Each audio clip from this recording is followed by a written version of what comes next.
সংগ্রামী সাথী ও বন্ধুগণ, মঞ্চে আমাদের এই মঞ্চে যারা উপস্থিত আছেন তাদেরকে পরিচয় করায় দেওয়ার মতো কিছু নেই।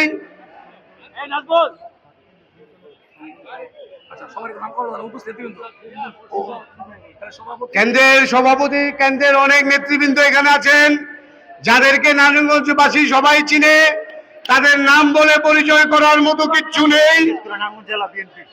বিশেষ করে নারায়ণগঞ্জ জেলা বিএনপির মাকসুদুল ইসলাম রাজীব আমাদের মাঝে উপস্থিত আছেন।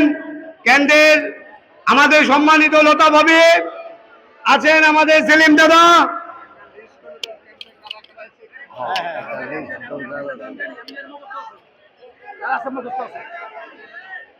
আজকে এই মহান মে দিবসে সকল শ্রমিককে জানাই মে দিবসের শুভেচ্ছা ও অভিনন্দন।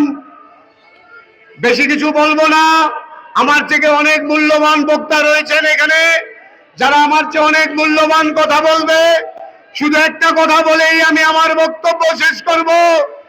শ্রমিক বাঁচলে বাঁচবে শিল্প, শিল্প বাঁচলে বাঁচবে দেশ। তাই আমরা শ্রমিকের অধিকার নিয়ে কাজ করব, এই বলে আমি আমার বক্তব্য শেষ করছি। বাংলাদেশ জিন্দাবাদ, বাংলাদেশ জাতীয়তাবাদী দল জিন্দাবাদ, বাংলাদেশ জাতীয়তাবাদী গার্মেন্টস শ্রমিক দল জিন্দাবাদ। খোদা হাফেজ।